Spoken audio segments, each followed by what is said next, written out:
ॐ नमः सिद्धिभ्यः। ॐ नमः सिद्धिभ्यः। ॐ नमः सिद्धिभ्यः। मंगलमय मंगल करन वीतराग विज्ञान नमो तार जाते भई अरहंतादिमान कर मंगल करे हो महा ग्रंथ करन के काज जाते मिले समाज सब पावे निज पद राज से वे उपाय करते प्रथम कारण मंगल रूप विघ्न विनाशक सुख करन नमो शुद्ध शिव संतप्त मानस शांत हो जिनके गुणों के गान में वे वर्धमान महान जिन विचरे हमारे ध्यान में।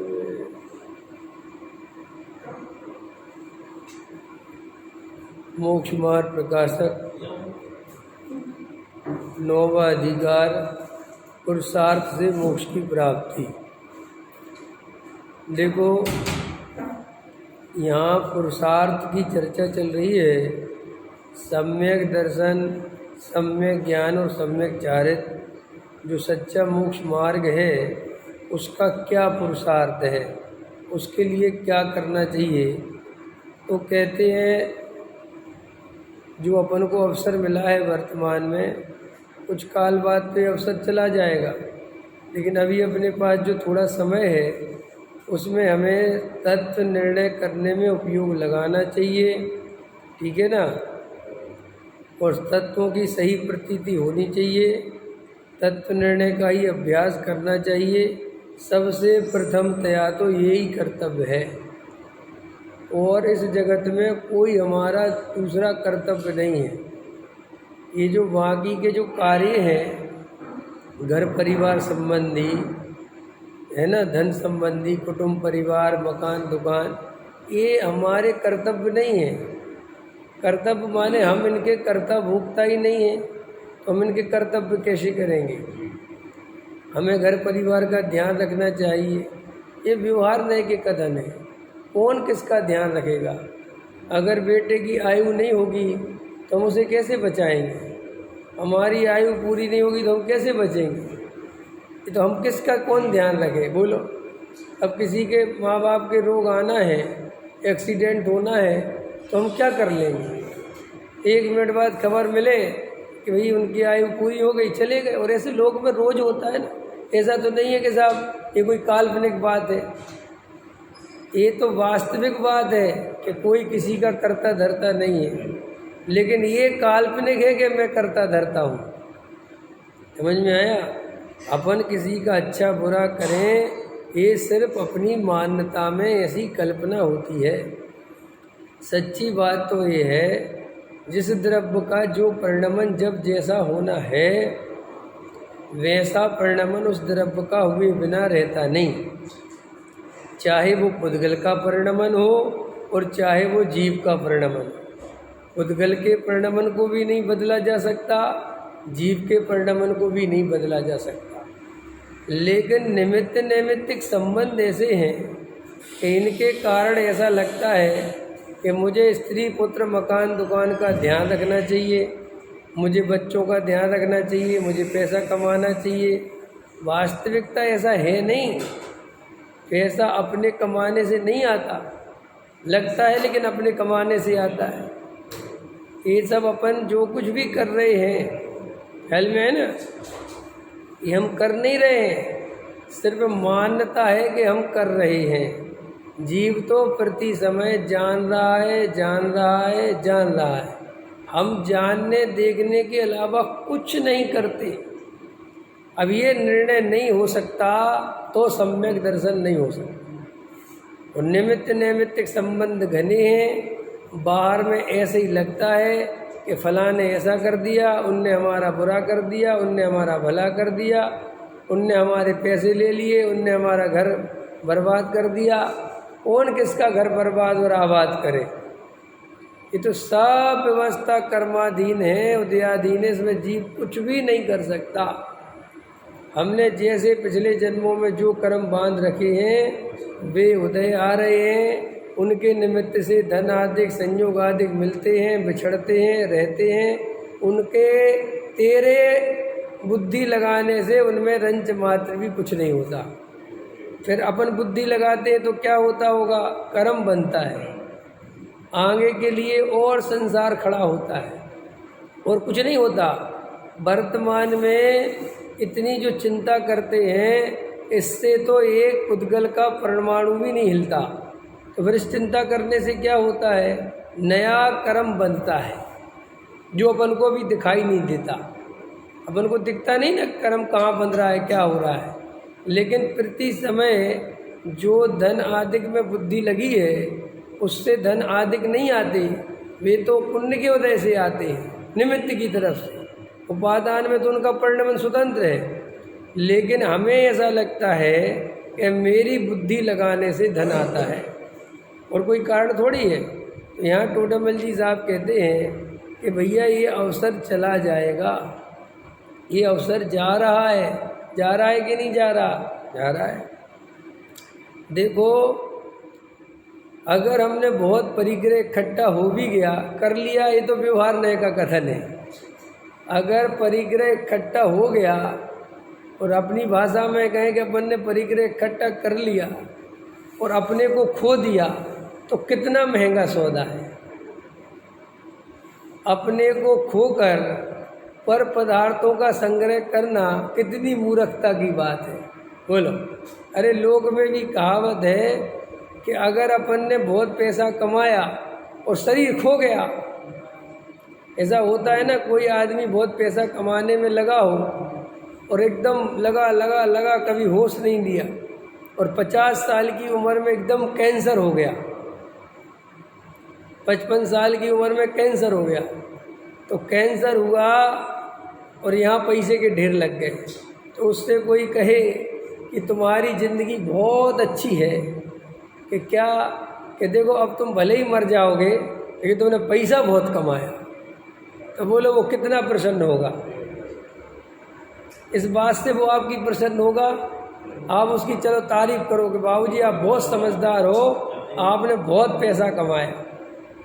वो कहेगा मूर्ख, आय का पैसा, मैं तो मरने वाला हूँ। तो माने जैसे कोई मरने वाला हो ये जानता है, तो उसे फिर सारी संयोग, सारा परिग्रह, रुपया, पैसा सब व्यर्थ भाषित होता है। क्यों व्यर्थ भाषित क्यों होता है?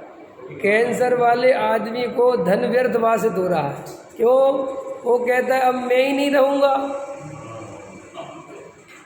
कि बाबूजी आपके 4 लड़के हैं, क्या करूं मैं, क्योंकि मैं तो रहूं पहले। बोलो, अगर मैं ही नहीं रहूं तो किस काम का? बोलो।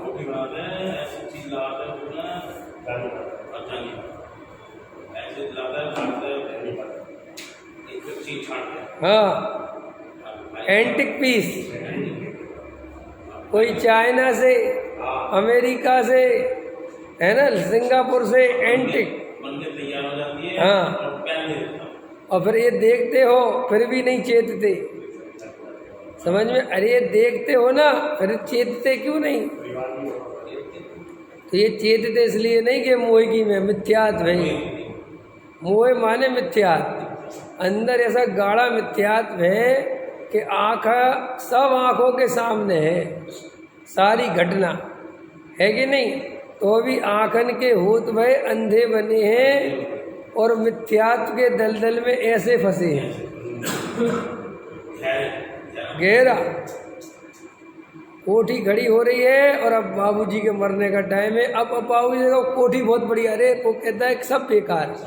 तो भैया श्री गुरु कहते हैं कि ये बात तुम्हें तब समझ में नहीं आ रही थी कि संसार कितनी क्षणभंगुरता की जगह है। यहाँ अपन अपनी इतना योग उपयोग लगाएं, अपने को खोकर पैसा कमाने जाएं तो अपने से ज़्यादा मूर्ख कौन है।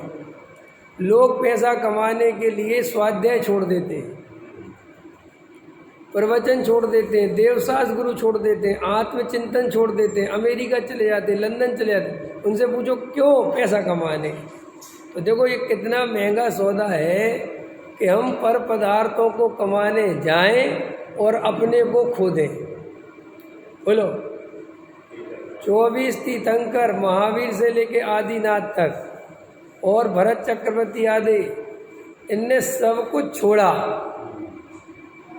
और अपने को पा लिया। तो सौदा महंगा है कि सस्ता है? सस्ता है कि महंगा है? अरे भाई साहब, दुनिया का सबसे बेस्ट सौदा है। और हमने सब कुछ पा लिया और अपने को खो दिया। बोलो सौदा सस्ता है कि महंगा है? तुम्हारी 1 कोठी नहीं, मैं तो कह रहा हूँ 20 बन जाए, और 20 कोठी विश्वासनगर में नहीं, बिहारों में बन जाए, और 1 कोठी की कीमत 50 करोड़ हो। सच बात बताओ, तुम्हें क्या मिला? यहाँ पुद्गल का ढेर लगाते लगाते चेतन को भूल गए, तुम्हें क्या मिला है? कुछ मिला? विचार करो, अंदर से समझो। तो ये अवसर तो चला जाएगा। तो भैया जैसे लोक में निरोगी काया हो, क्या निरोगी काया हो तो सब कुछ सुहाता है, और अगर निरोगी काया नहीं हो तो आगे के जो 3 सुख संसार के बताए वे सुहाते नहीं है। घर में माया, कुलवंती नारी, पुत्रज्ञाकारी, फिर सुहाएगा? अपने को तकलीफ हो फिर सुहाएगा कुछ? फिर कुछ नहीं सुहाएगा। तो श्री गुरु कहते हैं कि हमें शांति से बैठ के विचार करना चाहिए। देखो आत्म साधना क्या है? जो मौत हमसे छीन लेगी उसे खुद ही छोड़ देना, इसका नाम आत्म साधना है। और कुछ साधना नहीं है। जो मौत हमसे छीन लेगी उसे खुद ही छोड़ देना, और छोड़ना 2 तरह से। निचली भूमिका में मान्यता में छोड़ता है, और उसी के आधार पर जब शुद्धोपयोग की धारा बढ़ती है तो फिर चारित्र में भी छोड़ता है। चारित्र का छूटा हुआ दिखाई देता है, और श्रद्धा का छूटा हुआ दिखाई नहीं देता। लेकिन श्रद्धा के छूटे बिना, श्रद्धा में छूटे बिना चारित्र में नहीं छूटता। और कई लोग ये श्रद्धा का स्वरूप नहीं जानते और श्रद्धा में छोड़ते नहीं और चारित्र में छोड़ बैठते हैं, तो वे सामान्य मिथ्या दृष्टि से भी दुखी हो जाते हैं। हाँ, श्रद्धा विपरीत है ना। तो देखो, जिसमें मैं खो जाऊं ऐसा परिग्रह मुझे इकट्ठा नहीं करना। चाहे मैं 2 वक्त की रोटी सूखी रोटी खा लूँगा, लेकिन मुझे आत्मा को नहीं छोड़ना। ये अंदर निर्णय होना चाहिए। और जो मौत मुझसे छीन लेगी, तो क्या क्या छीन लेगी मौत? बताओ, मौत क्या क्या छीन लेगी? सब कुछ छीन लेगी मुझे छोड़कर। शरीर छीन लेगी, सहयोग सही सब छीन लेगी, लेकिन मुझे छीन लेगी। तो इसका मतलब अब मुझे सिर्फ मेरे में अपनापन करना है। जो मुझसे सब कुछ छीन लेगी मौत, उसमें मुझे आज से अपनापन करना ही नहीं है। बेटा परद्रव्य है तो परद्रव्य है, पत्नी परद्रव्य है तो परद्रव्य है, मंदिर पंच परमेष्टि परद्रव्य है तो परद्रव्य है।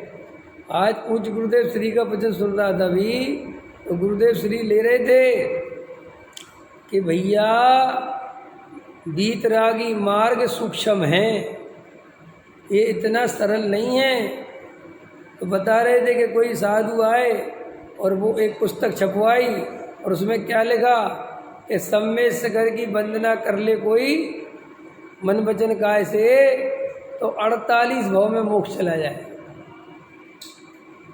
तो गुरुदेव श्री ले रहे थे ये जैन धर्म नहीं है, पर द्रव्य के आश्रय से 3 काल में मुक्ति नहीं होती, स्वयं द्रव्य के आश्रय से ही मुक्ति होती है। और पंच परमेष्ठी पर हैं, और मैं पंच परमेष्ठी की पूजन भक्ति करूं तो मेरे मोह का नाश हो जाएगा, मेरे संसार का नाश हो जाएगा। तो गुरुदेव श्री ले रहे थे स्थूल मिथ्या दृष्टि है,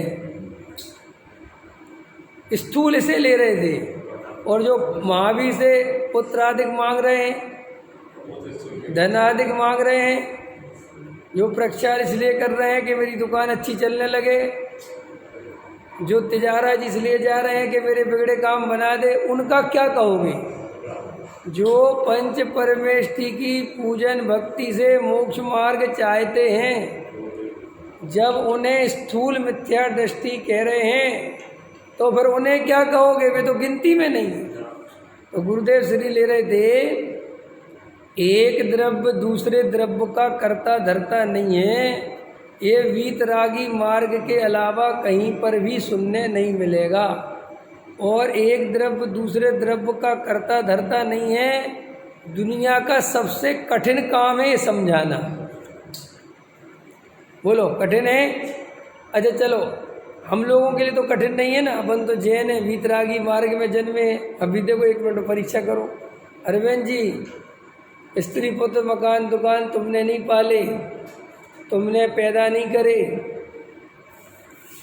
समझ में? एक भी बच्चा तुमने पैदा नहीं करा, जो आने थे आ गए। जो लगता है ऐसा लगता अपन नहीं तो करे, पाले हैं, डॉक्टरों पे ले लेके भागे हैं, सब कुछ तो करा है। अब बोलो, अब है ना सूक्ष्म है कि नहीं? और वो कह रहे बिल्कुल कुछ नहीं करा, अभी स्वीकार है। पता क्या होता है, मान्यता ऐसी बनी रहती है और कहता है कि मैं ज्ञाता दृष्टा हूँ। हकीकत है ना, इसलिए मिथ्या तो नहीं मिटता। अरे ये रटने से कुछ नहीं होता। ज्ञाता दृष्टा राई हूँ, सकल गुणों का गिराई, उससे क्या होता है इन बातों से? भाई तेरी मान्यता बदली कि नहीं बदली? कि मान्यता नहीं बदली, समझ में आया कि नहीं? दया दान पूजा भक्ति धर्म के कारण नहीं है, ये स्वीकार है क्या? सब स्वीकार है। अरे भैया अंदर जाके देखो, उनमें धर्म बुद्धि है, उनमें कुछ करने से धर्म हुआ, मैंने कुछ धर्म किया। सच्ची बात तो ये है कि दया दान पूजा भक्ति में धर्म बुद्धि है कि नहीं? दया दान पूजा भक्ति मैं करता हूँ, ऐसी बुद्धि तो है कि दया दान पूजा भक्ति मैं करता हूँ कि नहीं? ये मैंने करे कि नहीं करे?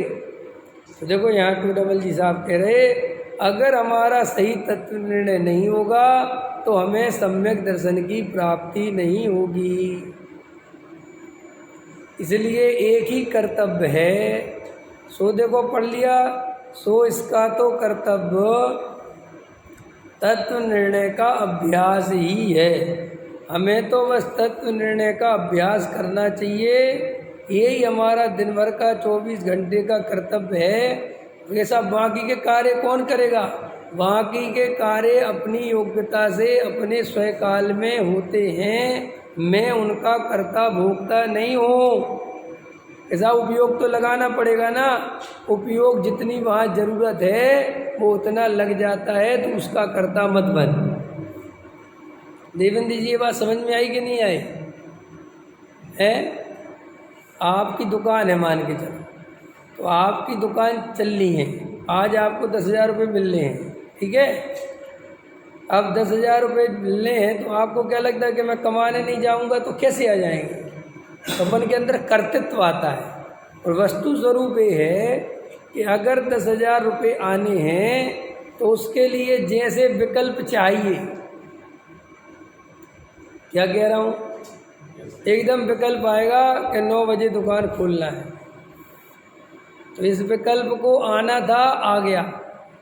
अब आप 9 बजे दुकान पहुंच गए, पहुंचना था पहुंच गए, उस ग्राहक को 9:15 बजे आना था, आ गया।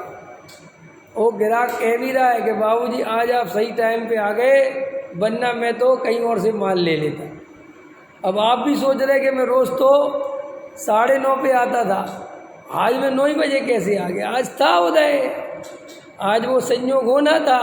तो आपको और हम सबको अंदर में ये भाव नहीं आना चाहिए कि मैंने पैसा कमाया, आपने नहीं कमाया, वो तो वहाँ परिणमन होना था। और उसके लिए जैसे जैसे निमित्त चाहिए थे वैसे आप भी निमित्त ही हो। नहीं समझ में आया? पर द्रव्य के कार्य में जीव निमित्त है।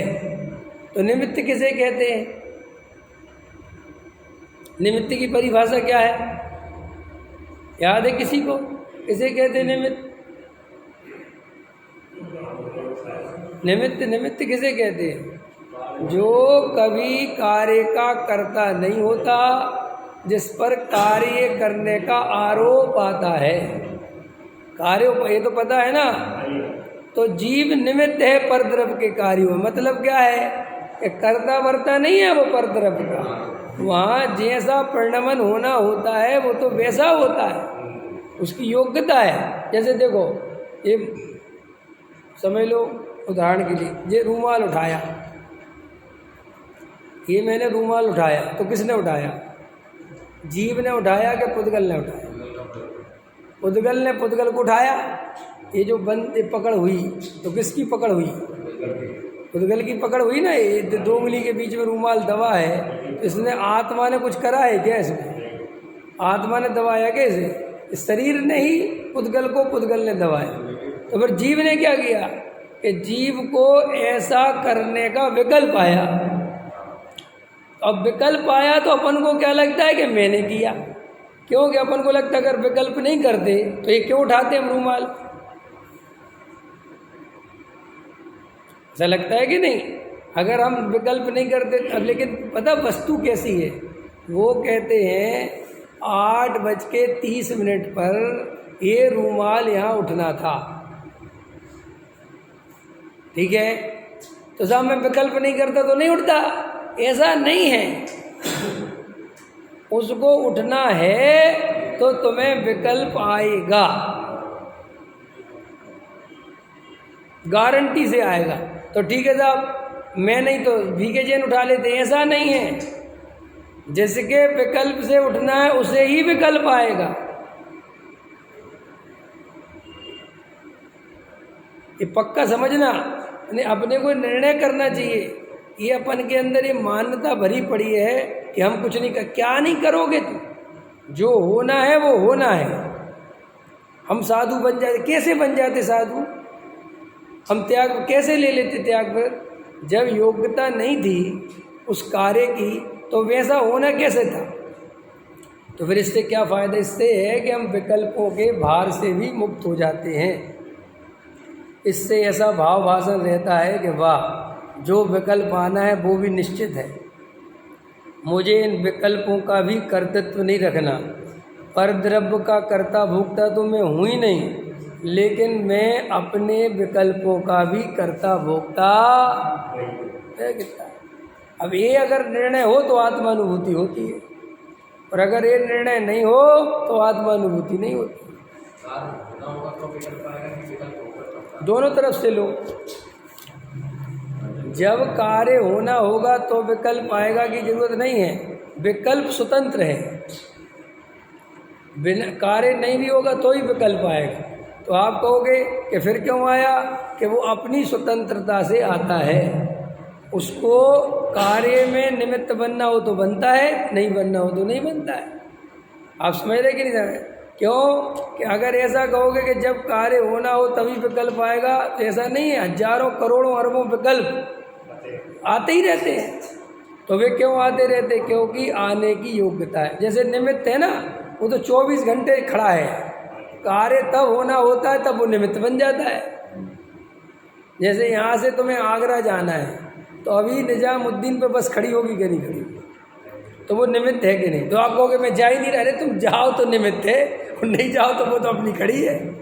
ऐसे ही कार्य होना होगा तो विकल्प आएगा, और नहीं होना होगा तो ही विकल्प आते रहते दुनिया भर के। वे आते अपनी योग्यता से हैं, उनके कर्ता धर्ता हम नहीं हैं। और हम जैसे ही इन विकल्पों में चुनाव करते हैं कि ये विकल्प बुरे हैं, ये अच्छे हैं, ये खराब हैं, इससे राग द्वेष पैदा होते हैं। ठीक है, तो अब अपन क्या करें? अपन तो वस्तु स्वरूप का सही निर्णय करें। तो उसमें ये भी आता है कि जो विकल्प जिस भूमिका में आने योग्य है वो आए बिना रहता नहीं। कोई भी विकल्प नहीं आता, ऐसा नहीं है। देखो, वस्तु की ये भी मर्यादा समझो। मुनिराज को अशुभ भाव नहीं होता है ना, होता है मुनिराज को अशुभ भाव। तो मुनिराज को कोई भी विकल्प आना हो तो आ जाए, अशुभ भाव आना हो तो आ जाए, ऐसा नहीं होता। वो भूमिका के अनुसार ही आता है, और अपनी जो भूमिका है उसमें वो भाव आएगा। अब अपन को भी स्त्री पुत्र मकान दुकान का राग आता है, मुनिराज को नहीं आता। तो आप क्या सोचते हो कि मुझे इतना क्यों आता है? अरे भाई, भूमिका है ना तो आएगा, और मुनिराज के वो भूमिका नहीं है तो नहीं आएगा।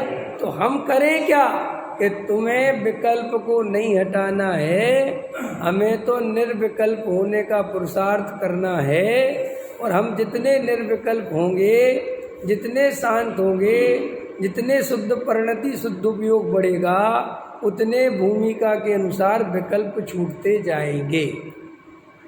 क्लियर हो गई ये बात? समझ में आ गई? तो अपना कर्तव्य तो एक ही है कि क्या कर्तव्य है कि तत्वों की यथावत प्रतीति करना है। देखो लिखा है, इसका तो कर्तव्य तत्व निर्णय का अभ्यास ही है, इसी से दर्शन मोह का उपशम तो स्वयं होता है, उसमें जीव का कर्तव्य कुछ भी और हमारा कहीं कोई कर्तव्य नहीं है। तो फिर साहब मान्यता हटा दो, व्यापार करने जाएं कि नहीं जाएं, ये मान्यता बदलो कि तुम व्यापार करने जाते हो। व्यापार अपने काल में अपनी योग्यता से होगा, और जिस दिन उसको छूटना होगा वो अपने आप छूटेगा। जरा सा भी भार मत रखना कि मेरे छूटने से छूटता है। ये भार रखने से क्या होता है? अभी तो करने वाला मानते हो, और फिर कर क्या मानोगे? कल जब छूट जाएगा तब क्या मानोगे? नहीं करने वाला। भाई साहब, मेरे 10 साल हो गया काम छोड़ दिया। तुम होते कौन हो छोड़ने वाले? देवेंद्र जी छोड़ दिया ना काम, छोड़ दिया कि छूट गया? नहीं, एक बात बताओ, राजेश जी ने, अच्छा दोनों समझी ने छोड़ दिया, बताओ छोड़ दिया ना कि छूट गया? भाई साहब, हम तो कब से छोड़ना चाहते थे। अगर हम छोड़ने वाले होते तो तब क्यों नहीं छूटा? समझ में आया? अब छूट गया। तो अब जब इस निर्णय करो कि हम छोड़ने वाले नहीं हैं, वो तो अपना काल योग्यता से छूट गया। तो इससे क्या होता है कि न छोड़ने का अहंकार आता है, न करने का अहंकार आता है। आज पूजा करी कि नहीं करी? तो पूजा हुई कि करी? मनाया, पूजा करी, हाँ करी कि हुई? करी। तो देखो, अभी वो कह रहे तत्व निर्णय में कमी है। पूजा अपनी योग्य, अब लगता है ये बात नहीं लगती, बैठती नहीं अंदर, क्योंकि ऐसा लगता है एक आदमी कर रहा है और एक आदमी नहीं कर रहा है। तो अभी कैसे मान लें कि इसकी होने योग्य थी इसलिए हुई और इसकी नहीं होने योग्य, कैसे माने? ऐसा लगता है, कह रहे क्या बात करते हो, परमात्मा खुद का है, पूजा करने आए नहीं, सुबह उठ के आ सकते नहीं, यही है ना? यही लगता है ना? कहाँ लगता है कि नहीं नहीं ऐसा नहीं, स्वतंत्र है वस्तु। लेकिन सारा कारण पूजा नहीं होने का प्रमाद दिखता है कि नहीं? हम पूजा करने नहीं आए तो ऐसा लगता है ना कि मेरे प्रमाद से पूजा नहीं हुई, और इनने कर ली तो देखो अब कर्तृत्व आ गया। भाई साहब, बीतरागी का मार्ग सूक्ष्म है, ये मुक्ति इतनी आसान है नहीं जितनी समझ रहे हैं। कल मैंने लिया था रात के प्रवचन में कि शेर को सम्यक दर्शन इसलिए हो गया कि शेर का जो है सीमा बहुत सीमित थी। शेर के पास पूजा पाठ दयादान भक्ति नहीं थी, शेर के पास ज़्यादा ज्ञान नहीं था, शेर के पास स्त्री पुत्र मकान दुकान नहीं थे, उसकी ज़्यादा बुद्धि उलझी हुई नहीं थी। और हमारी जो बुद्धि ज़्यादा है, हमारी बहुत उलझी हुई है। और हमारे साथ एक चक्कर नहीं है, हमारी मान्यता देह में अकेली एकत्व बुद्धि नहीं है। शेर की तो देह में अकेले एकत्व बुद्धि थी और कोई था ही नहीं। अपनी तो एकत्व बुद्धि कितनी जगह है, तो मेहनत ज़्यादा करनी पड़ेगी कि नहीं करनी पड़ेगी है? अरे साहब, शेर को सम्यक दर्शन हो गया, त्रियंच को सम्यक दर्शन हो गया, नारकी को सम्यक दर्शन हो गया, तो वहाँ सब जगह सम्यक दर्शन सरल है, घबराना नहीं। क्योंकि वहाँ रिश्ते नाते नहीं होते कुछ भी, वहाँ शरीर ही बस होता है जो कुछ होता है, और दुख होता है बहुत। ये मनुष्य पर्याय ऐसी है कि थोड़ा सुख थोड़ा दुख, पत्नी पुत्र मकान दुकान, निश्चय व्यवहार पूजा पाठ भक्ति। अब बताओ कितनी जगह से कर्तृत्व हटाना है। तुम्हारा स्त्री पुत्र मकान दुकान से कर्तृत्व हटाओ तो तुम पत्नी पे इसमें पूजा पाठ में कर्तृत्व लगा लेते हो। कहते ठीक है पंडित जी, हम अशुभ भाव के कर्ता नहीं है, शुभ भाव के कर्ता तो हैं। डॉक्टर साहब का तत्व चिंतन सुन रहा था, उसमें इतनी अच्छी बात आ रही थी कि जो पंच इंद्री के विषय भोग हैं, जो परिग्रह है, वो पाप है कि पुण्य है? बोलो। परिग्रह है ना, धन धान रुपया पैसा मकान दुकान, तो वो पुण्य है कि पाप है? अरे बोलो, परिग्रह है ना, परिग्रह, तो परिग्रह है वो पाप है कि पुण्य है? 5 पापों में परिग्रह है ना, पाप है। तो डॉक्टर साहब उस तत्व चिंतन में लिख रहे हैं कि जिसका फल पाप हो उसका कारण पुण्य कैसे हो सकता है। तो ये समझाने की कोशिश कर रहे थे कि तुम पुण्य को भला मानते हो, तो पुण्य को भला क्यों मानते हो? क्योंकि उसका फल तो पाप है। अरे पुण्य के उदय से ये कोठियाँ मिलती हैं, बिहारों में कोठियाँ बनेगी तो पुण्य के उदय से कि पाप के उदय से? तो लेकिन वे कोठियाँ हैं अपने आप में पाप, क्योंकि परिग्रह है ना, यहाँ सब सही बात है। तो श्री गुरु कहते हैं कि वो पुण्य क्या काम का कि जो फले पाप के रूप में और भोगे तो नरक ले जाए। क्या काम का पुण्य? अपन जो सब लोग ये कहते हैं कि कम से कम पुण्य तो बन जाएगा, अरे कम से कम पाप से तो बच जाएंगे, लेकिन पाप से बचकर किया क्या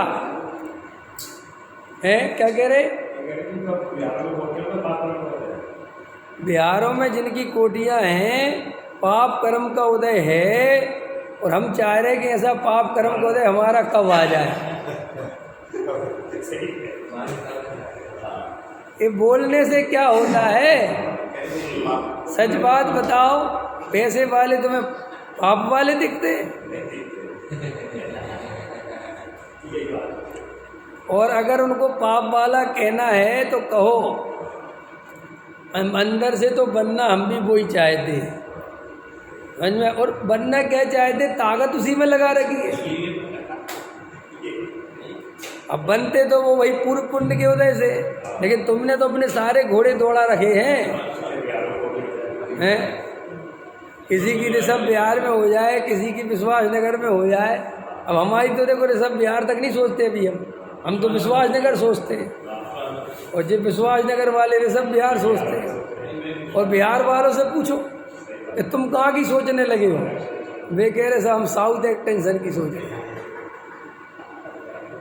तो अंत है क्या इसका? कोई अंत नहीं। तो देखो, तत्व निर्णय का अभ्यास ही है। चलो आगे चलो। तथा उसके होने पर जीव के स्वयमेव सम्यक दर्शन होता है। पृष्ठ क्रमांक 312, सबसे नीचे का पैरा। तथा उसके होने पर जीव के स्वयमेव सम्यक दर्शन होता है, और सम्यक दर्शन होने पर श्रद्धांत तो यह हुआ कि मैं आत्मा हूँ, मुझे रागादिक नहीं करना है। श्रद्धांत क्या हुआ कि मैं कौन सा आत्मा हूँ? रागी द्वेषी क्रोधमान माया वाला आत्मा हूँ, कि शुद्ध आत्मा हूँ। त्रिकाली ध्रुव ज्ञायक वस्तु अनादि अनंत जो एक रूप है, शुद्धता अशुद्धता वाली नहीं लेना, अशुद्धता के सापेक्ष शुद्धता नहीं लेना, जो त्रिकाल स्वाभाविक शुद्ध है जिसमें अशुद्धता प्रवेश ही नहीं करी।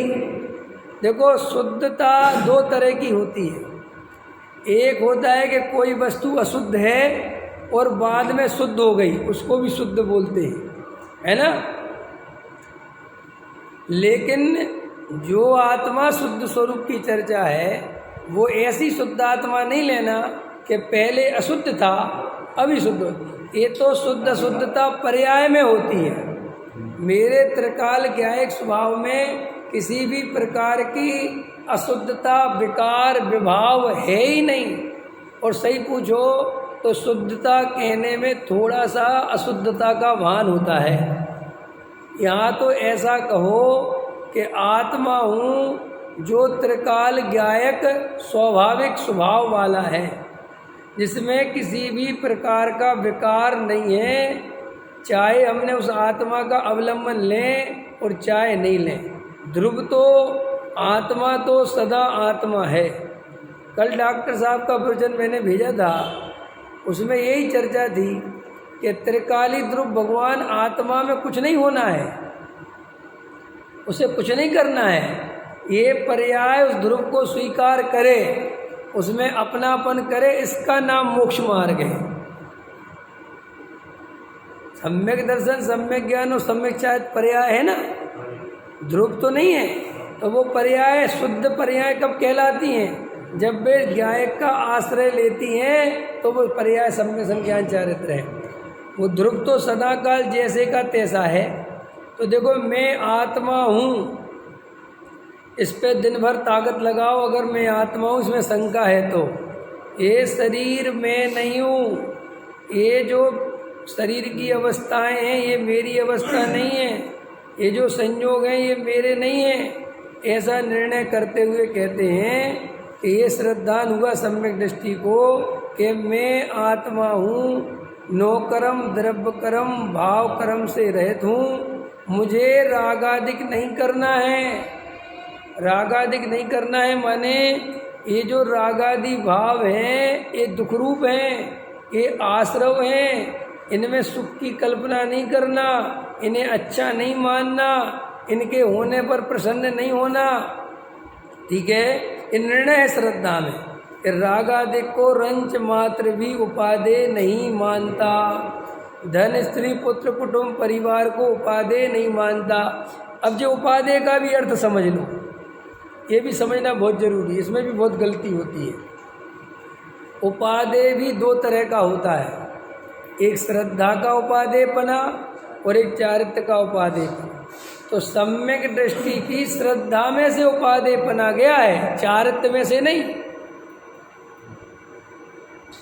नहीं समझ में आ रहा? चारित्र में से उपादेयपना चला जाए तो फिर मुनि बन जाए वो। लेकिन अभी अपन को पैसा कमाने की इच्छा है और अगर अभी अपना 500 का नोट गुम जाए तो परेशान भी होगे कि कहाँ गया। ठीक है, लेकिन इससे तुम्हारी श्रद्धा में भूल है, ये अर्थ नहीं निकालना। और श्रद्धा की भूल क्या होती है? श्रद्धा की भूल होती है कि मुझे श्रद्धा सही क्या होती है कि मुझे चारित्र में और श्रद्धा में कैसे अंतर डालना, ऐसे डालना।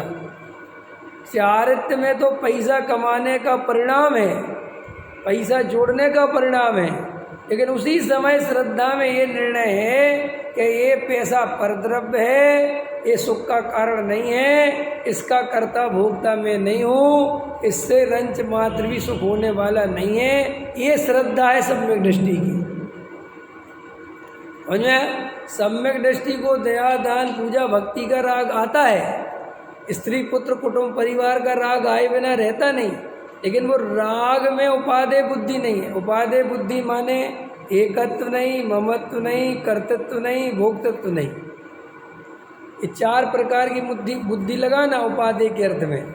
तो सम्यक दृष्टि को उपादेय बुद्धि नहीं है, लेकिन चारित्र में तो रुपया पैसा मकान दुकान सब चाहिए, अब अपन क्या करते हैं कि अपन इसका भेद नहीं पहचानते, और अपन को जैसे ही थोड़े से कमाने के, खाने पीने के, रखने के परिणाम आए और अपन को लगता है कि ये क्या बात हुई। अभी तो हम मंदिर में सुन के आए कि भैया ये स्त्री पुत्र मकान दुकान जो है ये सब हैं, इनमें अपना नहीं मानना, और यहाँ आके तो उन्हीं का राग आ रहा है।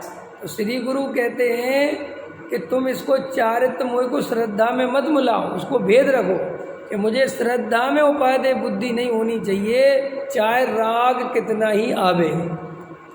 राग श्रद्धा में उपादेय नहीं दिखना चाहिए, राग से भला हो जाएगा। देखो 4 मकान बन जाए तो भला हो जाएगा, ये निर्णय होना चाहिए कि नहीं होगा, चाहे भले ही 4 बनाने का भाव आवे। जब भरत जी 6 खंड जीतने जा रहे हैं तो क्या उनकी श्रद्धा में जरा सी भी ये बात है कि 6 खंड जीत के सुखी हो जाऊंगा? है? अगर ये भाव हो तो फिर वे छायक सम्यक दृष्टि नहीं हो सकती। तो जब वे 6 खंड के बीच में श्रद्धा सुरक्षित रख सकते हैं तो हम जरा से संयोगों में, जरा से स्त्री पुत्र मकान दुकान के राग में श्रद्धा सुरक्षित नहीं रख सकते? रख सकते कि नहीं रख सकते? लेकिन अपन तो जरा सा राग आए और बस एकदम लोट मार जाते कि हमें राग क्यों आ रहा है। अरे भाई आने दो ना राग को, विषय भोगों का राग आने दो ना, क्या आफत आ गई? निर्णय करो ना, आएगा तो अपने अंदर पता क्या लगता, ऐसे में तो हमारा कभी छूटेगा ही नहीं, ऐसे तुम राग पूर्ति करते हैं। अरे भाई राग को छोड़ने का उपाय राग को छोड़ना नहीं है। क्या लाइन बोली मैंने? राग को छोड़ने का उपाय राग को छोड़ना नहीं है, संयोगों को छोड़ना नहीं है, वन जंगल भाग जाना नहीं है। फिर क्या उपाय है कि तुम अपने स्वरूप में रमोगे, आत्म स्थिरता बढ़ेगी तो राग छूटेगा, और एकदम से नहीं छूटेगा। चौथे से 5वां गुण स्थान होने में लाखों करोड़ों वर्ष लग जाते हैं, एक ही पर्याय में लग जाते कि नहीं? बोलो। यहाँ जीव भावलिंगी संत था और यहाँ मोक्ष नहीं कर पाया, ठीक है, और मर के सर्वार्थ सिद्धि चला गया। समाधि में पूरा कहाँ चले गए? अब सर्वार्थ सिद्धि में आपसे प्रश्न है, चौथा गुण स्थान कितने काल रहना है? कितने सागर? 5वां क्यों नहीं कर लेते वहाँ बैठ के? और तुम वस्तुओं को छोड़ने की बात करते हो, वहाँ वस्तुएं ही नहीं है, वहाँ कुछ छोड़ने को नहीं है। ना सर्वार्थ सिद्धि में पत्नी है, ना बच्चे हैं, ना मकान है, ना तो कुछ व्यवहार ही नहीं है। शरीर, तो शरीर से तो उनकी एकात्म बुद्धि पहले ही छूटी हुई, जब तो सम्यक दृष्टि है। कुछ खाने पीने के विकल्प नहीं है, कुछ खाने पीने का राग नहीं है। देखो गजब गजब बता रहा हूँ मैं। कोई राग बताओ तुम सर्वार्थ सिद्धि के देवों का, जिसे तुम सिद्ध कर दो कि जे राग उनको जो है आत्मा में चलने नहीं देता, बताओ।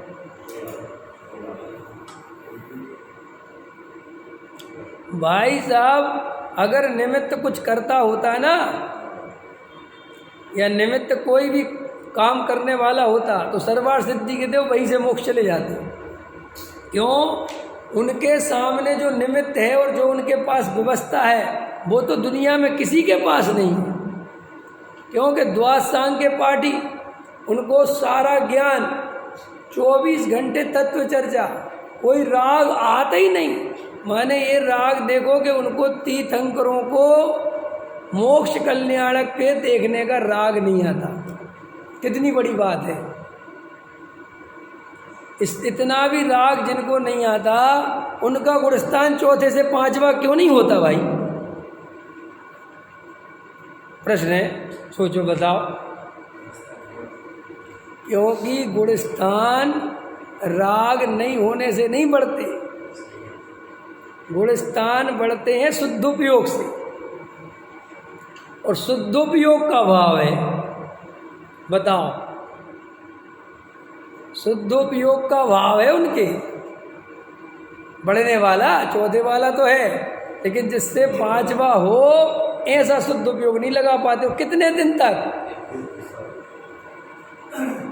और ऐसा कहते हैं कि सर्वार्थ सिद्धि और सिद्ध भगवान में बिल्कुल जरा सी दूरी है, माने वे ऐसा हाथ करे तो सिद्धालय को छू ले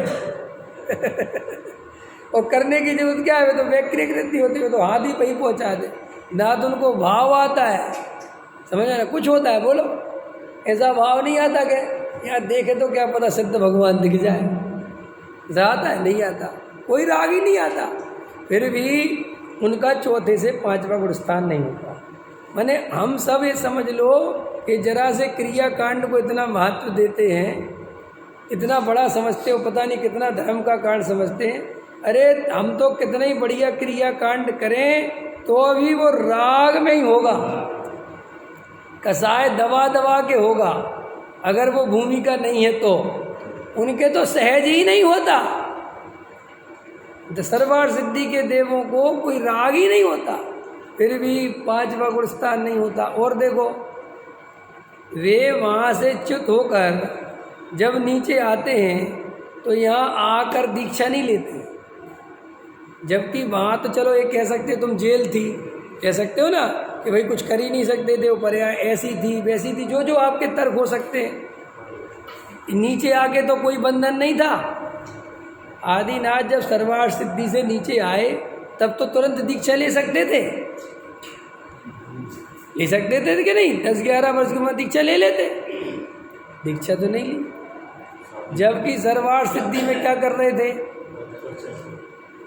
तत्व चर्चा कर रहे थे। तो ये चाहिए जानते होंगे कि नहीं वे कि अपन नीचे भावलिंगी संत थे और अपन जे सर्वार्थ सिद्धि में आ गए, वहाँ पर अपन ने श्रेणी नहीं चढ़ पाए तो कहाँ आ गए?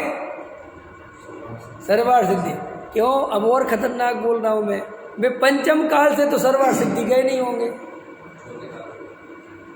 पंचम काल से तो कोई सर्वार्थ सिद्धि जा नहीं सकता, आगम कहता है। और जहाँ से भी सर्वार्थ सिद्धि गए तो वहाँ मुक्ति का मार्ग खुला था। मैं तो कहता हूँ विदेह क्षेत्र से भी गए तो मुक्ति का मार्ग खुला था, जहाँ सब खुला था। तो ये तो बात उनको ही पता थी कि हम मुक्ति से चूक गए, अने हम श्रेणी नहीं चढ़ पाए, वरना सिद्ध जानते थे ना, वहाँ सब जानते थे। और उसके फल में कहाँ आ गए हम? जैसे अभी नकुल और सहदेव हुए, मान के चलो वे ऊपर बैठे हैं सर्वार्थ सिद्धि में, तो उनको पता है ना कि हम भावलिंगी संत थे और हमें ऐसा विकल्प आया तो हम मुक्ति से रह गए, और हमारे जो 3 भाई थे वो चले गए और वे सिद्ध बन गए, ये पता है ना उनको। और वहाँ क्या कर रहे? 24 घंटे तत्व चर्चा, ठीक है। और मनुष्य सोने का समय इंतजार कर रहे हैं, यही मान लेना अपन, कहीं मनुष्य सोएंगे और अपन चले जाएंगे। अब मैं ये कहता हूँ, जो आदमी इतनी मोक्ष मार्ग की प्रतीक्षा कर रहा है वो नीचे आके शादी क्यों कर लेता है भाई? प्रश्न है, बताओ, जवाब दो। उसे शादी क्यों करना? आप कहोगे कि साहब अब ऐसे है कि यहाँ आके रंग राग में लग जाते, क्या है? उन्हें तो सारी चीज़ पता है और उनका तो बीच में कभी ज्ञान डिस्टर्ब नहीं होता। माने वो भावलिंगी संत से सर्वार्थ सिद्धि और सर्वार्थ सिद्धि से यहाँ तीर्थंकर, तो उनको डिस्टर्बेंस नहीं होता कि उन्हें कुछ याद नहीं है कि क्या हुआ है, सब पता रहता है उन्हें। भैया सौधर्मेंद्र उनकी सेवा में जब पहले दिन उपस्थित होता है तो ये आँख खोल के देखते हैं आ गया, सब पता रहता है उन्हें। उन्हें जब तीर्थंकर को वो जन्माभिषेक करने ले जाता है तो उन्हें सब पता रहता है क्या क्या हो रहा है। तभी तो जब वो सौधर्मेंद्र क्षीर सागर से कलश भर के लाते हैं और जब उनके ऊपर डालने की बात आती है तो उसको घबराहट होती है सौधर्मेंद्र को कि अरे भैया ये कलश इतने बड़े बड़े हैं और इतने से बालक बह ना जाए।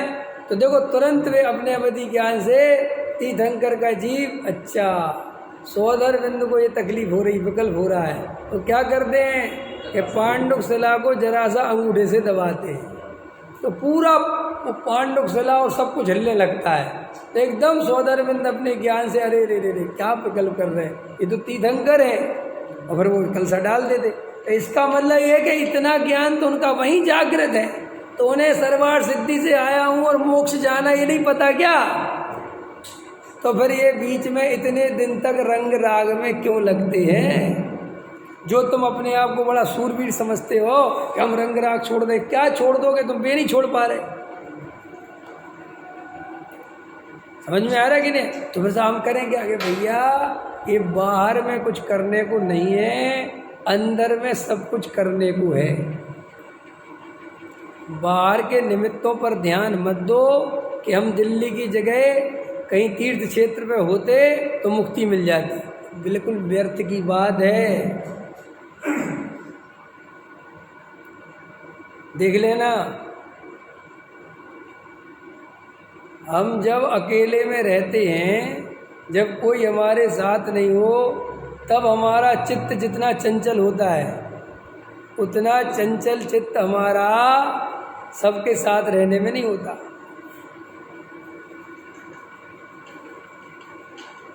हमें कोई देखने वाला नहीं हो तब हमारी परिणति और हमारी हरकतें देखो। आप ये मत सोचना कि हमारे परिवार में, अरे ये परिवार वाले भी देखते हैं, पति के सामने पत्नी ढंग से बैठी रहती है, पति ढंग से बैठा रहता है, अकेला तो करके देखो बिल्कुल कैसी अंदर स्थिति बनती है। तो ये तो यहीं से सिद्ध हो जाता है कि तू अपने आप को ये सोचता है कि जो स्त्री पुत्र मकान दुकान नहीं होते तो मुक्ति हो जाती, ऐसा नहीं है। जरा सा अकेला छोड़ो, अभी कोरोना आया था ना, सब निर्वृत्ति हो गई थी, कितना सदुपयोग बढ़ा लिया था, कितने गुण स्थान बढ़ गए थे बताओ, सही बताओ, बढ़ गए थे कि और उल्टा हालत खराब हो गई थी। तो इसका अर्थ ये है कि तुम भूमिका से ज़्यादा चक्कर में मत फंसो, जो जैसा स्वरूप है उसे पहले वैसा समझो, सारी ताकत तत्व निर्णय करने में लगाओ, निमित्त की दृष्टि मत रखो। ये दिल्ली नहीं होती, ये संयोग नहीं होते तो हम ये कर लेते, कुछ नहीं, फालतू की बातें हैं। कुछ नहीं कर पा रहे हो ऐसा स्वीकार करो, निमित्त कुछ नहीं करता, पक्की बात समझना। तो मैं तो आपको ये चौथे से पांचवें की कहानी समझा रहा था कि ये शुद्धोपयोग इतना आसान नहीं है। इस शब्दों में सुन के आपको सरल लगता है कि बस शुद्धोपयोग शुद्ध, अरे इतना आसान नहीं है शुद्धोपयोग। अगर शुद्धोपयोग इतना आसान होता तो तीर्थंकर जैसे महापुरुष इतने लंबे काल तक घर गृहस्थी में नहीं रहते। काय को रहेगा कोई? क्या एक बार बताओ, आदिनाथ से लेकर महावीर तक और महावीर से लेकर भरत चक्रवर्ती आदि जितने भी महापुरुष हैं, इन सबको श्रद्धा में निर्णय नहीं था कि पंच इंद्रिय के विषय भोगों में सुख नहीं है? था कि नहीं? पहले बताओ। और शुद्धोपयोग में कसाय से रहित भाव में, शुद्ध भाव में सुख, ये निर्णय था कि नहीं था? अतीन्द्रिय सुख ही सच्चा सुख, ये निर्णय था कि नहीं? और इंद्रिय सुख में कोई दम नहीं। मेरा प्रश्न है, फिर उनने इंद्रिय सुख की व्यवस्था क्यों करी? काय को इतनी ताकत लगाई? इंद्रिय सुख में लगे, अतीन्द्रिय आनंद में जाना था। अरे भाई इतना आसान नहीं होता है। वे भी शांति से योग्यता के ही भरोसे रहते हैं। किसके भरोसे? पुरुषार्थ के भरोसे नहीं रहते। यह तो टोटल जी पुरुषार्थ करवा रहे हैं। लेकिन मैं आपको सही बता रहा हूँ, पुरुषार्थ केवल तत्व निर्णय करने में है। उसके बाद फिर कोई पुरुषार्थ नहीं है। फिर तो वो श्रद्धा की दम पर ही शांत होकर बैठता है और धीरे धीरे अपने आप ही उस सदुपयोग की दशा घटित होती है तो होती है, और नहीं होती तो नहीं होती है। इतना लंबा काल निकल जाता है भाई साहब। अब आप आदिनाथ का ही काल देखो तो आपके बाल खड़े हो जाए। 83 लाख पूर्व और 83 लाख कोटि पूर्व। अब 1 कोटि का सब पता ही है ना। तो एक बार बोला, इतना लंबा काल चौथे से सातवां नहीं कर सके। बैठे रहे शांति से, देखते रहे। पुरुषार्थ करना चाहिए था ना आदिनाथ को, क्यों नहीं करा? और अगर आदिनाथ पुरुषार्थ नहीं कर पाए चौथे से उतनी, तो अभी तुम्हारा तत्व निर्णय सही नहीं है और तुम पुरुषार्थ कर लोगे आगे जाने, कैसे करोगे? तो साहब आप क्या कहना चाहते हैं कि शांति से पहले सतत्व निर्णय करो, श्रद्धा सही करो, सम्यक दर्शन की प्राप्ति करो, और फिर जो अंदर रागादि विकारी भाव उत्पन्न होते हैं, कसाय भाव उत्पन्न होते हैं, उन्हें अपने से भिन्न जानो और स्वीकार करो। क्या कहा मैंने? भिन्न जानो और ये भूमिका के अनुसार होते हैं, स्वीकार करो और शांत रहो। देखो अब आगे लिखा है टोडामल जी साहब ने, रागादिक नहीं करना, परंतु चारित्र मोह के उदय से रागादिक होते हैं। अच्छा, करता है कि होते हैं? करता क्यों नहीं लिखा भाई? मिथ्या दृष्टि करता है और सम्यक दृष्टि के होते हैं। अरविंद जी, रागादि होते हैं कि करते हो? देखो अभी आपकी परीक्षा हो जाएगी एक मिनट में, आपके अंदर से ये लाइन निकल के करते हैं तो समझ लेना मिथ्या दृष्टि। हाँ, करता तो कोई नहीं, लेकिन आप अगर आप मिथ्या दृष्टि हो गए तो गारंटी से आपको ये भाव निकल के आएगा कि हम करते हैं, और हम ये कहेंगे कि नहीं करते तो तुम्हें तुरंत फिर ये भाव आएगा ये निश्चयाभासी है। ये तुम्हारी तीनों पकड़ है, इसके अलावा तो भाई चौथी कोई पकड़ नहीं। इसलिए तो मिथ्या तो जाता नहीं, क्योंकि ये पढ़ाई भी उल्टी कर दी। ये जरा सी वो कहे भी बेचारा अंदर से कि मैं रागादिक का करता भोगता नहीं हूँ, ए भैया छल ग्रहण मत कर लेना, स्वच्छंदी मत हो जाना कि खाओ पियो मौज करो बस, अब तो वो फिर गलत हो जाता है। हम कर कुछ वस्तु स्वरूप ऐसा है भाई। देखो हम तुम्हें मार मार के मुल्ला बना नहीं सकते, समझ में आया कि नहीं आया? उदाहरण दे रहा हूँ ताकि समझ में आ जाए। और बिना मुल्ला बने बिना काम बनेगा नहीं, उदाहरण के लिए। ऐसे ही हम तुम्हें जबरदस्ती त्याग व्रत करा सकते नहीं, जबरदस्ती तुम्हें राग नहीं ना, राग छोड़ो छोड़ो तुम करता नहीं हो करता नहीं हो, ये कराने से कुछ हो। और जब तक अपने को करता मानोगे तब तक संवेदन होगा नहीं। अभी ऐसी स्थिति है। एक उदाहरण देते ना आचार्य कि भाई ऊँट को पानी पीना है, घोड़े को पानी पीना है, और वो रहट चलती है, रहट होती ना वो पानी खींचने वाली, तो वो आवाज़ आती एकदम जैसे खींचता है तो एकदम घोड़ा भाग जाता है। तो भैया वो कहता है कि भैया ये रहट बंद कर, वो बंद कर देता है तो पानी नीचे चला जाता है। तो वो कहता है कि अगर घोड़े को पानी पीना है तो इसी आवाज़ में पीना पड़ेगा, आवाज़ बंद करा दो फिर पानी पिएंगे, ऐसा नहीं हो सकता। ऐसे ही हम ये कहें कि पहले रागादिक होना बंद हो जाए फिर हम कहेंगे कि हम रागादिक के करता नहीं है, तो ऐसा नहीं हो सकता। रागादिक होंगे और उसी समय तुम्हारी श्रद्धा ये होनी चाहिए कि मैं इनका करता नहीं हूँ, स्वीकार है। दया दान पूजा भक्ति के परिणाम आएंगे और उसी समय तुम्हें श्रद्धा कहे कि मैं इनका करता भोगता नहीं हूँ, स्वीकार है नहीं, तो अभी जाओ घर। कुछ नहीं हो सकता। मैं क्या, कोई महावीर कुछ नहीं कर सकते भाई साहब, ये आपको स्वीकार करना ही पड़ेगा, कोई उपाय नहीं है कि साहब स्वच्छंदी हो जाएंगे, तुम्हें जो होना है हो जाओ। हम क्या टोडामल जी, मैं नहीं कह रहा टोडामल जी ने कहा है स्वच्छंदी होता हो तो हो जा, लेकिन वस्तु स्वरूप ही है, हम क्या कर सकते भाई साहब। और कई लोगों ने ये स्वच्छंदी के डर से अधिकतर उपदेश व्यवहाराभासी बनाने के दे दिए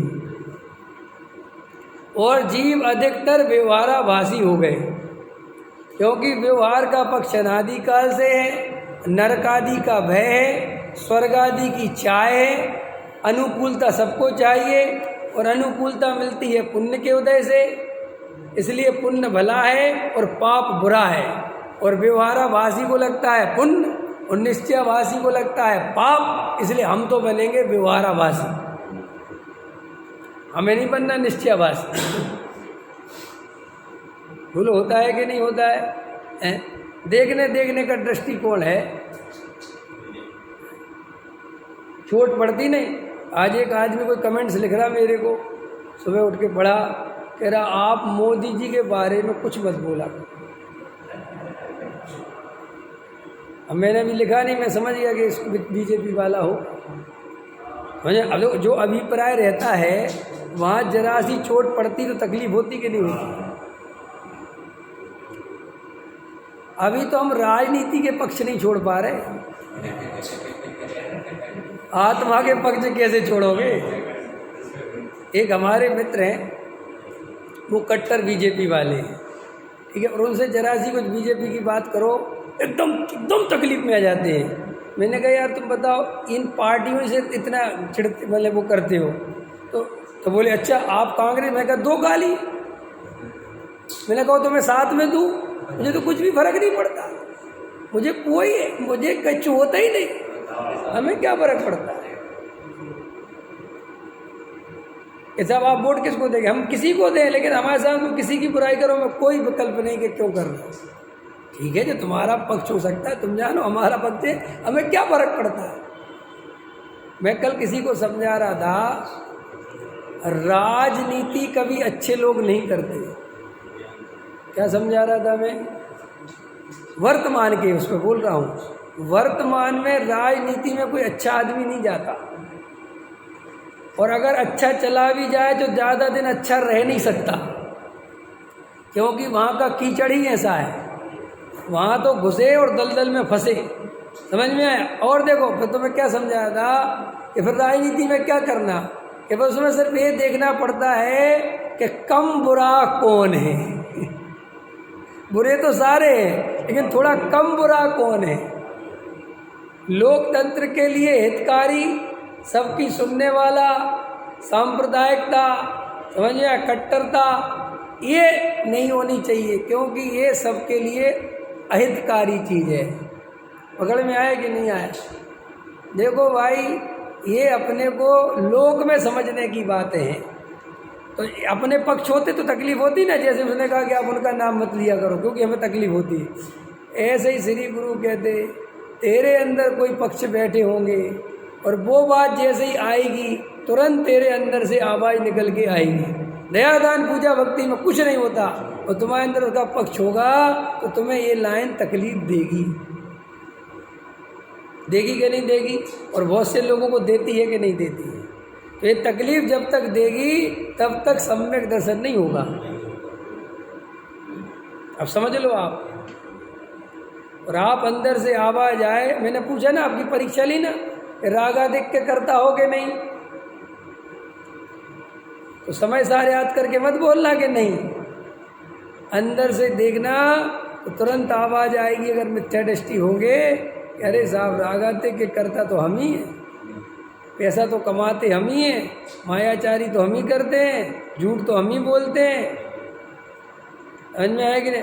अच्छा है जी, हम झूठ बोलते रहे और अपने को झूठ वाला नहीं माने। हाँ ऐसा ही है, सच्ची बात है, बिल्कुल ऐसे ही है। ये तो ऐसा कैसा उपदेश है, ऐसा ही उपदेश है। अब स्वीकार कर सको तो करो। हमने कहा था एक दिन, आपको कई दफ़े बोलता हूँ, आप शब्दों में उलझ जाते हो, हम सब समझते नहीं। देखो हमने जैसे बोला राग आदि का करता जीव नहीं है, आपको इसमें कोई तकलीफ नहीं होती। हमने ये बोला कि आप झूठ बोलते रहो और मैं झूठ बोलने वाला नहीं हूँ ऐसा मानो। क्या बोल रहे हैं, लेकिन ये यही है, इसका अर्थ यही तो है। परंतु चारित्र मोह के उदय से रागादिक होते हैं, बस उसे रागादिक नहीं अपना मानता, यही तो अर्थ है, यही अर्थ तो है। मुझे रागादिक नहीं करना है, अब इसका खोलता था, मुझे झूठ नहीं बोलना है, मुझे चोरी नहीं करना है, मुझे विषय भोग नहीं भोगने, मुझे ये नहीं करना है, मुझे धन नहीं कमाना है, मुझे शादी नहीं करनी है, ये उसकी मान्यता है, और करता सब यही है, ये अर्थ है। मुझे झूठ नहीं बोलना, वो झूठ बोलता है, मुझे रागादिक नहीं करना, वो रागादिक करता है। अभी अब सब समझ में आएगा तुम्हें कि क्या बोला है, ऐसे समझ में नहीं आता। ये पता, ये बहुत प्रॉब्लम है। मैंने कई दफ़े जब मैं पढ़ता भी था विद्यार्थी जीवन में, और जब मैं शास्त्री पढ़ता था तो मैं कई विद्वानों को ये कहता था कि हमारे यहाँ ये सही खोलते नहीं है, इसलिए गड़बड़ बहुत हो रही है। अर्थ नहीं बताते सही किसका, वास्तविक अर्थ क्या है। बस चाहे तुम को ऐसे रागादिक, कौन से रागादिक होते समझाओ तो, उसको समझाओ। या वो भरत जी के उनको 6 खंड के तो वे भी रट गए शब्द। अरे अपने घटित करो अपने। अभी जो रोटी खाने का परिणाम आएगा, यहाँ से जाके नाश्ता करने का परिणाम आएगा, वो परिणाम मैंने नहीं किया, उस परिणाम का कर्ता भोक्ता मैं नहीं हूँ। और फिर वो जो नाश्ता रूप क्रिया हुई मैंने नहीं करी, स्वीकार है? अरविंद जी स्वीकार है? कह रहे नहीं है। तो वो कह रहे कि ये काम नहीं बनेगा। अब आप इतने 20 साल से स्वाध्याय सुनोगे, क्या होगा इससे?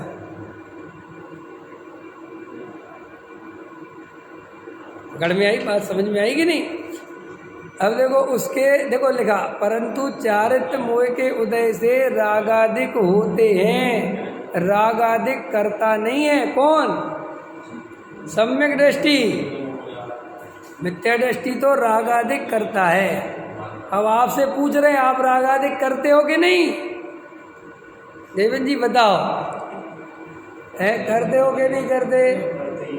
देखो किसी पंडित से पूछ लेना कि रागादिक, देखो पंडित कैसे जवाब देगा तुम्हें, पंडितों के जवाब बताता हूँ।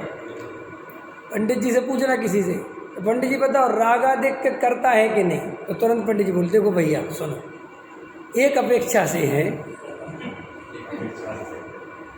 जो गुड़ गोबर होता है। अरे भाई पहले नंबर पर आवाज आनी चाहिए, नहीं है। फिर वो पूछे, ये पर्याय में फिर समझाओ कि स्वरूप तो ऐसा है कि रागादिक का कर्ता जीव नहीं है, लेकिन भ्रम से रागादिक का कर्ता मानता है, इस अपेक्षा कर्ता कहाँ है? अब बोलो। लेकिन पंडित जी खुद ही अपेक्षाओं में उलझे हुए हैं, वे क्या निरपेक्ष बताएंगे?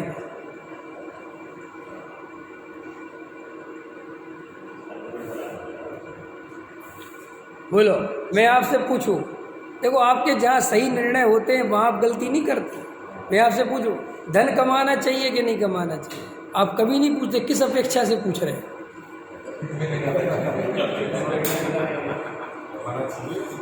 आज तक मुझे एक आदमी नहीं मिला जो ये पूछे किस अपेक्षा। वो तो कहता है कमाना चाहिए, पहला उत्तर तो यही देता है कि कमाना चाहिए। फिर भले ही पूछता है ये बात पूछ क्यों रहे, फिर भले ही पूछे, लेकिन पहले नंबर में तो कहता है बिल्कुल कमाना चाहिए। करते कि नहीं? अब जब मैं ऐसे पूछता हूँ रागादिक का करता है कि नहीं, तो बता बनो क्या, किस अपेक्षा, आप किस अपेक्षा पूछ रहे हैं? इसका मतलब ये है कि तेरे को ये अपेक्षा ही अपेक्षाओं में लगा है, अंदर तेने कोई निर्णय नहीं किया। पूजा पाठ करना चाहिए कि नहीं करना चाहिए? पहली आवाज आती करना चाहिए, ये नहीं आती कि अरे मैं करता हूँ ही नहीं, क्या करना और नहीं करना की बात है। समझ में आया कि नहीं आया? डॉक्टर साहब बहुत अच्छा उदाहरण देते कि भाई जेल से कब आ गए। अगर मैं आप में से किसी से पूछूं, और अरविंद जी जेल से कब आ गए, तो ये आपको अच्छी लगेगी बात कि बुरी लगेगी? साहब कैसी बातें करते हो, मैं जेल गया कब? अरे कि जाने की कौन पूछ रहा है, हम तो आने की पूछ रहे हैं कि भाई साहब आना जाने पूर्वक होता है, जाएगा तभी तो आएगा। ऐसे ही जीव को दया दान पूजा भक्ति करने चाहिए। अरे प्रश्न ही गलत है, करता ही नहीं है, क्या करना चाहिए और क्या नहीं करना चाहिए? आप समझ रहे कि नहीं समझ रहे? तो आपको हम सबको ये निर्णय बैठ के करना चाहिए कि हमारी वास्तविक स्थिति क्या है, और अभी तक हम सही निर्णय नहीं कर पाए तो ये अवसर चला जाएगा। सहजानंद